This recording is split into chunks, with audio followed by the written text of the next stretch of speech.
Hello friends, very good morning. कैसे आप सब? देखिए, आज है 30 अप्रैल। आज है 30 अप्रैल और 30 अप्रैल से जितने भी करेंट अफेयर बनेंगे वो सारे यहाँ पर हम कवर करेंगे। ठीक है, तो चलिए चलते हैं हम लोग सीधे टॉपिक की तरफ।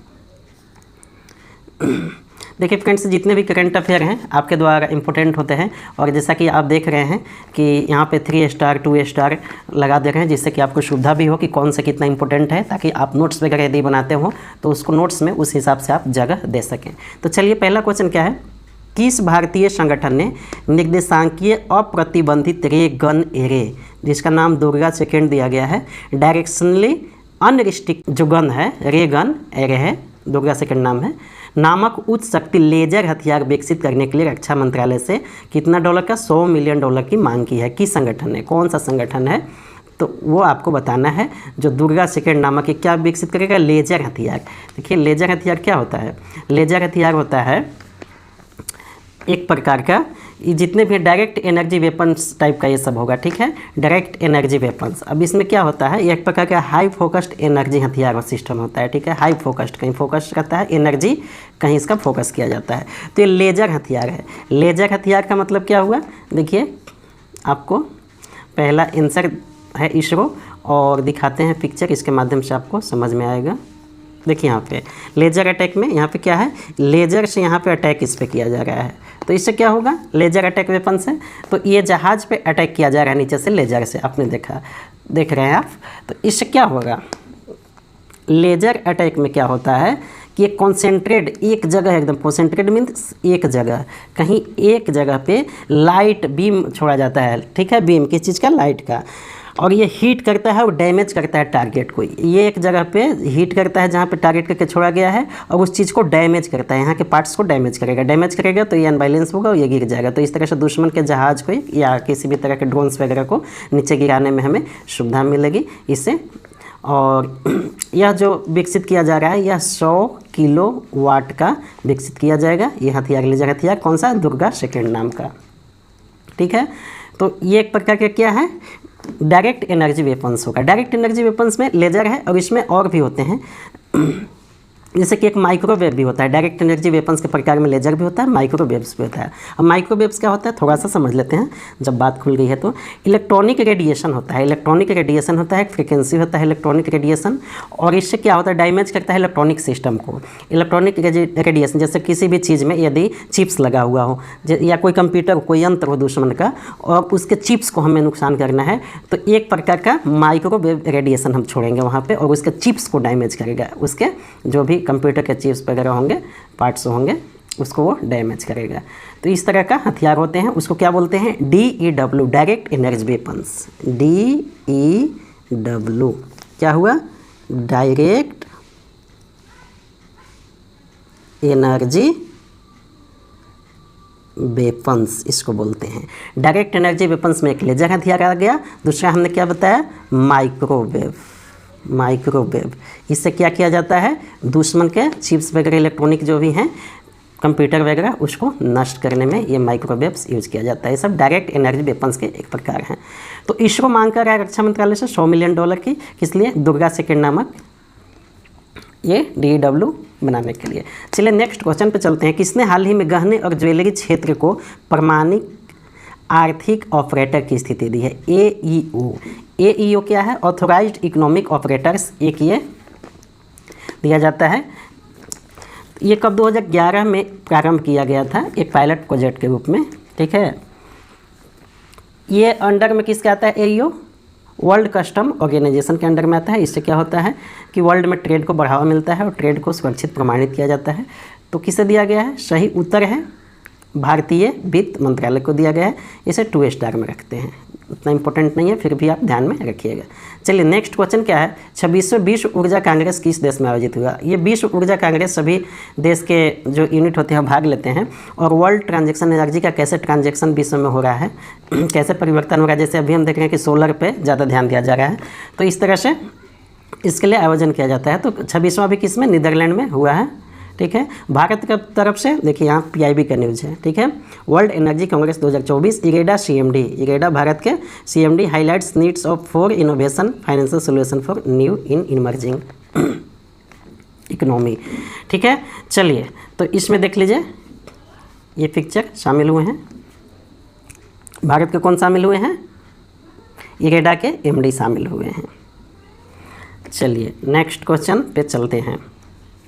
भारतीय रिजर्व बैंक ने किस क्षेत्रीय फिनटेक फर्म को, फाइनेंशियल टेक्नोलॉजी फर्म को अपने प्रीपेड पेमेंट इंस्ट्रूमेंट पीपीआई या वॉलेट्स के जारी करने और संचालन को बंद करने का निर्देश दिया? जैसे पेटीएम या फ़ोनपे है उसी प्रकार का फिनटेक कंपनी को किसको बंद करने के लिए निर्देश दिया है? आरबीआई ने, कि आप अपना बंद करो। क्यों बंद करो? उसका कोई कारण रहा होगा, कि क्या कारण है बताइए?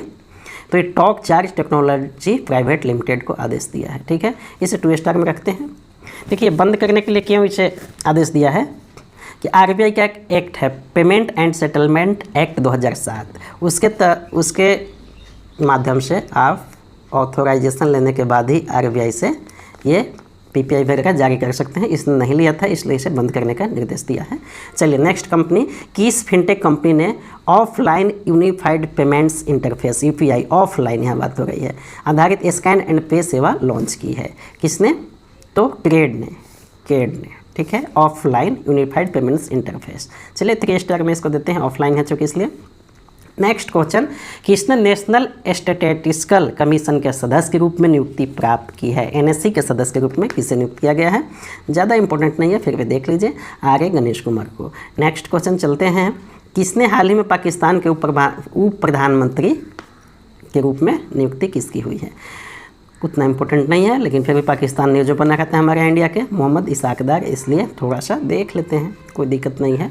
ऐसे भी न्यूज में आज इंपॉर्टेंट उतना कुछ दिखा नहीं, तो यही सब देखना है। ठीक है, यही है मोहम्मद इसाक डार। चलिए नेक्स्ट क्वेश्चन नंबर 8। क्या नंबर है क्वेश्चन का? 8। किस देश ने 2024 आर्चरी वर्ल्ड कप स्टेज 1 में सबसे ज़्यादा मेडल जीते? देखिए ये 4 स्टेज में होना है आर्चरी वर्ल्ड कप। ठीक है, पहला स्टेज अभी हुआ है और लास्ट कहाँ होना है? मैक्सिको में होना है। अभी पहला कहाँ हुआ है? पहला कहाँ पे हुआ है? संघाई में हुआ है। कब से कब? 23 से 28 इसी अप्रैल को हुआ है। ठीक है, संघाई में। कहाँ? संघाई में। संघाई कहाँ है? चीन में। ये पहला भी स्टेज हुआ है, पहला। टोटल 4 स्टेज में होना है। तो सबसे ज़्यादा मेडल कौन जीता है? भारत जीता है, आपको ध्यान रखना है। इसमें टोटल 8 मेडल जीता है भारत। 8 में से 5 क्या जीता है? गोल्ड। 8 मेडल में से 5 गोल्ड मेडल है। और हमारे यहाँ की महिलाएं भी जीती है। देखिए archery world cup stage 1, Jyoti bags hattricks of gold. ठीक है, चलिए ये तीनों ने मिलकर गोल्ड लाया है। किस चीज़ में? देखिए यहाँ पे मेंस कंपाउंड टीम में इन्होंने जीता है। इतने क्षेत्र में women's compound, individual women's compound, ये सब क्षेत्रों में जीता है इन्होंने। आप पॉज करके इसे आराम से देख लीजिएगा। ठीक है, चलिए नेक्स्ट। और फ्रेंड्स यदि आप इसका पीडीएफ पाना चाहते हैं जितने भी करंट अफेयर है, तो नीचे कमेंट में हमारा व्हाट्सअप ग्रुप का आपको लिंक मिल जाएगा, वहाँ ज्वाइन कर लीजिएगा। पीडीएफ वगैरह मिल जाएंगे मंथ में, पूरे मंथ में। 1 महीने का जब भी होगा फाइनल दे दिया जाएगा। ठीक है, आज 30 अप्रैल है तो फाइनल ही हो गया। तो ये आज या कल तक आपको पीडीएफ इसका मिल जाएगा। आप हमारे व्हाट्सएप ग्रुप को ज्वाइन किए रहिए, लिंक नीचे डिस्क्रिप्शन में मिल जाएगा। ठीक है, व्हाट्सएप ग्रुप। नेक्स्ट क्वेश्चन क्या? भारतीय खाद्य सुरक्षा मानक प्राधिकरण, food security standard authority of India Bharat में खाद्य के बारे में प्रमाणित करता है कि कौन से खाद्य कितने स्टैंडर्ड का होना चाहिए या इंसान के लिए नुकसानदायक है कि नहीं, ये इस पे काम करता है food security standard authority of India. FSSI का स्थापना कब हुआ था, ये आप हमें कमेंट बॉक्स में बताइएगा। किस विषय पर हाल ही में एक निर्णय लिया है? तो सही उत्तर क्या है? कीटनाशकों के मानक संशोधन पे। देखिए ये कीटनाशकों के मानक संशोधन पे देखिए क्या होता है कि जितने भी हमारे खाद्य पदार्थ होते हैं, जैसे कि मसाला हो गया या कोई भी चीज़ जो पैक्ड आते हैं, उसमें कुछ ना कुछ वो ख़राब ना हो उसके लिए प्रिजर्वेटिव उसमें डाले जाते हैं। और उसमें क्या होते हैं? कीटनाशक वगैरह भी डाल जाते हैं ताकि जल्दी ख़राब ना हो। जैसे मसाला आप घर पे यदि कुटवा के रख दीजिए 1 महीना में ख़राब हो जाएगा, लेकिन पैकेट वाले नहीं ख़राब होते। क्यों? क्योंकि उसमें कीटनाशक डाले रहते हैं, पेस्टिसाइड, कीटनाशक पेस्टिसाइड डाले हुए रहते हैं। तो हद से ज़्यादा लिमिट पेस्टिसाइड का यदि होगा तो इंसान के लिए नुकसानदायक होगा, लेकिन मसाले को बचाए रखना है लाइफ को, तो वो भी ज़रूरी है। तो दोनों में बैलेंस करता है कि इंसान के लिए नुकसानदायक ना हो। तो उसके लिए food security standard authority of India है, फूड सेफ्टी जो है स्टैंडर्ड अथॉरिटी ऑफ इंडिया है, ये उस पर काम करता है, देखता है।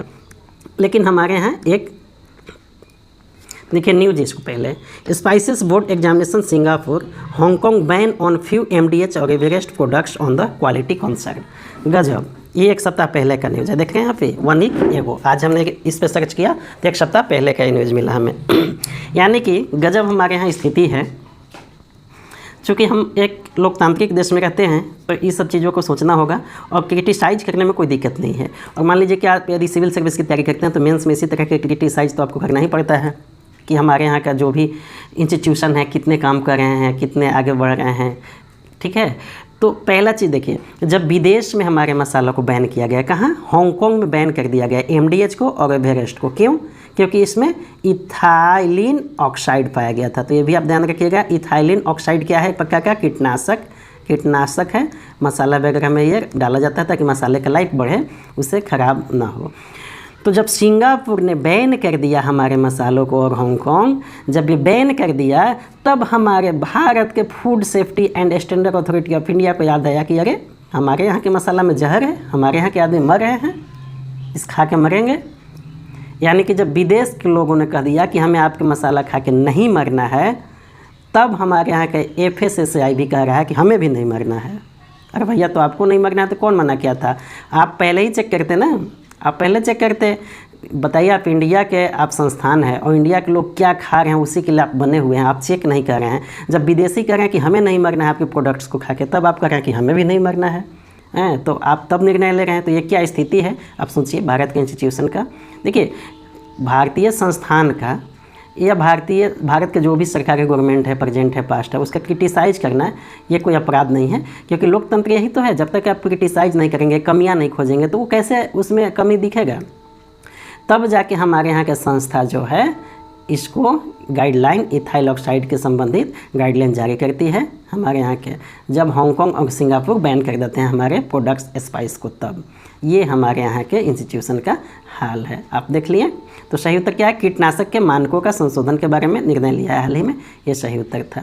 चलिए नेक्स्ट और आज का लास्ट क्वेश्चन, विश्व नृत्य दिवस वार्षिक अवलोकन की स्थिति को किया जाता है, यानी कि विश्व नृत्य दिवस कब मनाया जाता है ये आपको बताना है। तो सही उत्तर है 29 अप्रैल को मनाया जाता है।